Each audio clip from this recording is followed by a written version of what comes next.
সদরের একেবারে প্রথমেই আমরা কল্যাণীর দিকে নজর রাখবো। কল্যাণীতে আমরা জানি যে বিস্ফোরণ ঘটার পর যে 4 জনের মৃত্যু হয়েছে, সেই 4 জনের পরিবার পিছু 2 লক্ষ টাকা করে আর্থিক ক্ষতিপূরণের কথা ঘোষণা করেছে সরকার।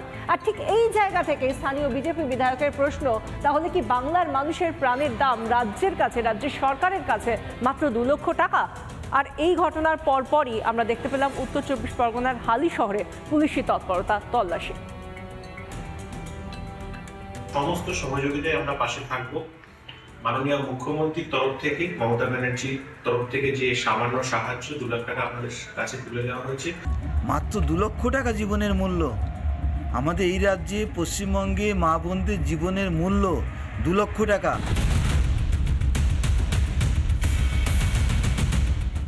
কল্যাণীর বেআইনি বাজি কারখানা কেড়ে নিয়েছে 4 জনের প্রাণ। প্রশাসনের ভূমিকা নিয়ে প্রশ্ন উঠতেই ক্ষতিপূরণ ঘোষণা করেছে রাজ্য সরকার। স্বজন হারানো পরিবারের হাতে 2 লাখ টাকা করে তুলে দেন তৃণমূল বিধায়ক মুকুটমণি অধিকারী। মুখ্যমন্ত্রীর তরফ থেকে, মমতা ব্যানার্জির তরফ থেকে যে সামান্য সাহায্য 2 লাখ টাকা আপনাদের কাছে তুলে দেওয়া হয়েছে, সেটা কিছুই নয়, কিন্তু সামান্য হলেও আপনাদের চলার পথে সাহায্য করবে এবং আগামী দিনে যা যা সমস্যায় পড়বেন নিশ্চিতভাবে সমস্ত অ্যাডমিনিস্ট্রেশন আমাদের সঙ্গে আছে। চেক পরই ফের শুরু হয়েছে বিতর্ক। জীবনের দাম কি মাত্র 2 লাখ টাকা? এই প্রশ্ন তুলে তৃণমূলকে তীব্র আক্রমণ করেছে বিজেপি। আমাদের এই রাজ্যে, পশ্চিমবঙ্গে মা বোনদের জীবনের মূল্য 2 লক্ষ টাকা। সেই জীবনগুলো কিভাবে গেছে? প্রশাসনিক চরম ব্যর্থতা।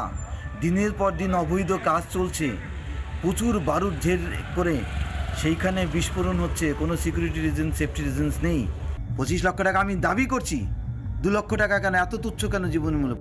এদিকে নদিয়ার কল্যাণী বিস্ফোরণ কাণ্ডে মৃতদের মধ্যে 2 মহিলার বাড়ি উত্তর 24 পরগনার হালি শহরে। তাই কাঁচরাপাড়া এবং হালি শহর পুরো এলাকায় কোনো নিষিদ্ধ বাজি মজুত করা হয়েছে কিনা তার তল্লাশিতে নামে পুলিশ। হালি শহরে 3 নম্বর ওয়ার্ডে সরকার পাড়ায় এক বাজি ব্যবসায়ীর বাড়ি থেকে 3.5 কুইন্টাল নিষিদ্ধ শব্দবাজি বাজেয়াপ্ত করা হয়।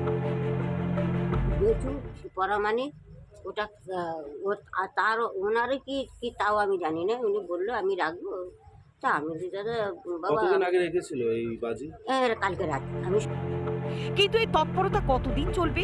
কদিন পর বিতর্ক থিতু হতেই কি সব মহিমায় ফিরবে বেআইনি কারবার? পলাশকান্তি মণ্ডল এবং টিটপ বিশ্বাসের রিপোর্ট, রিপাবলিক বাংলা। নিউ টাউনে এক নাবালিকাকে ধর্ষণ করে খুন, মর্মান্তিক সেই ঘটনার পর 2 দিন কেটে গিয়েছে। তারপর এক অটো চালককে গ্রেফতার করেছে নিউ টাউনের পুলিশ। নিউ টাউন ডিসি যিনি মানব সিংলা, তিনি আজকে প্রেস কনফারেন্সে জানিয়েছেন যে সিসিটিভি ফুটেজ খতিয়ে দেখে এই টোটো চালক সৌমিত্র রায়কে গ্রেফতার করেছে পুলিশ। এই ঘটনায় কি আরও কেউ জড়িত রয়েছে? তদন্ত করছে পুলিশ।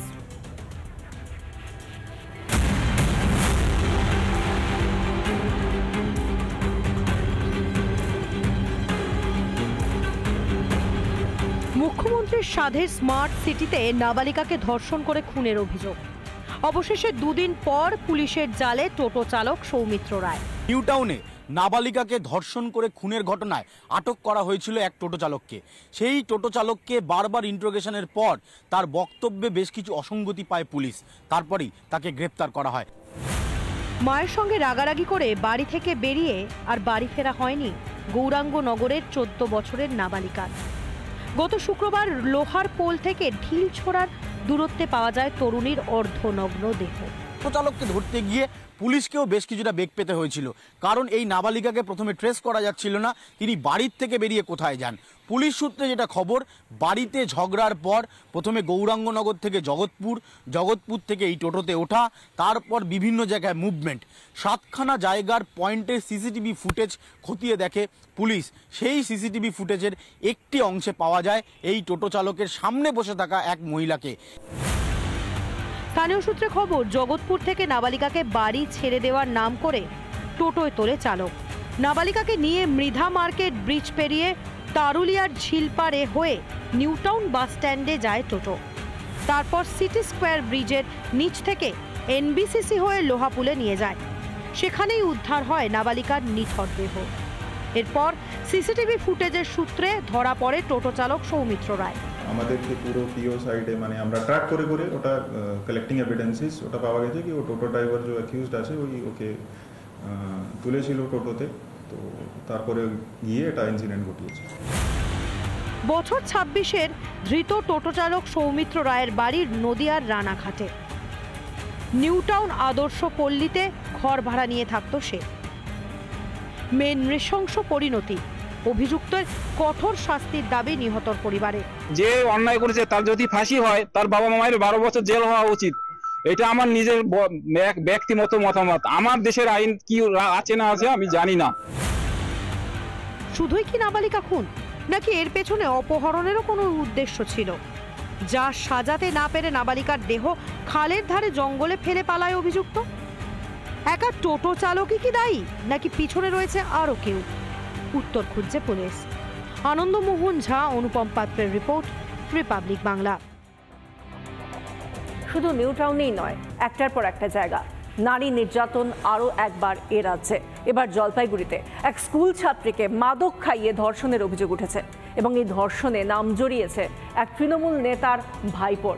এই ঘটনাকে সামনে রেখে শাসক বিরোধী তরজা তুঙ্গে।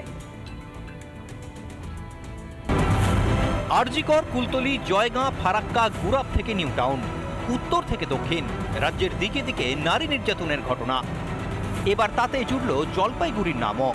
এখানে লালসার শিকার 8ম শ্রেণীর এক ছাত্রী।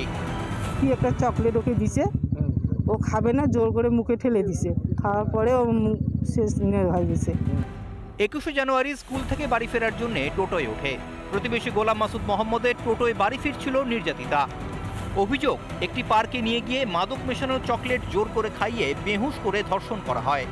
শনিবার ওই নাবালিকের ব্যাগে প্রেগন্যান্সি কিট পাওয়া যেতেই মাকে সব খুলে বলে ছাত্রীটি। পরিবারের আরও অভিযোগ, বাইরে মুখ না খোলার জন্য হুমকি দেয় টোটো চালক। বলছে তো বাড়িতে যদি বলিস তোর মা তো রাস্তাঘাটে চলে, তোর মাকে আগে শেষ করে দিব, তারপরে তোকে ধরবো। এই ধর্ষণের ঘটনায় কিন্তু ইতিমধ্যেই তৃণমূল যোগে উঠে এসছে। কারণ এই যে অভিযুক্ত, এই অভিযুক্তের যিনি কাকু, তিনি নাকি তৃণমূলেরই পঞ্চায়েত সদস্য ছিলেন। তৃণমূলের পঞ্চায়েত ছিল, এখন নাই। মানে কে ছিল? ওর নূর পঞ্চায়েত। হ্যাঁ, নূর, ওর নাম নূর। কার নাম নূর? ওই যে পঞ্চায়েত। আচ্ছা, ওর 5 বছর আগে। হ্যাঁ, কাকা। ধর্ষণ কাণ্ডে তৃণমূল যোগ সামনে আসতেই শুরু হয়েছে রাজনৈতিক তরজা। গোটা পশ্চিমবঙ্গে যে কোনো রকম দুর্নীতি, যে কোনো রকম ধর্ষণ, হত্যা, সব কিছুতে তৃণমূলের যোগসূত্র থাকেই, ডাইরেক্ট এবং ইনডাইরেক্ট। যে টোটো চালক সে হচ্ছে বর্তমানে খোকাবাবুর দল করে। আমাদের দলের সাথে এই ব্যাপারে কোনো যোগাযোগ কারো নেই। এদিকে নাবালিকার পরিবার জলপাইগুড়ি মহিলা থানায় অভিযোগ দায়ের করতেই টোটো চালককে গ্রেফতার করে পুলিশ। জলপাইগুড়ি থেকে সুবীর এসের রিপোর্ট, রিপাবলিক বাংলা। নানা ধরনের কন্টেন্ট দেখার জন্য লাইক করুন, শেয়ার করুন আমাদের ফেসবুক পেজ, সাবস্ক্রাইব করুন আমাদের ইউটিউব চ্যানেল। পাশাপাশি অন্যান্য ব্রেকিং নিউজের জন্য অবশ্যই চোখ রাখুন রিপাবলিক বাংলায়।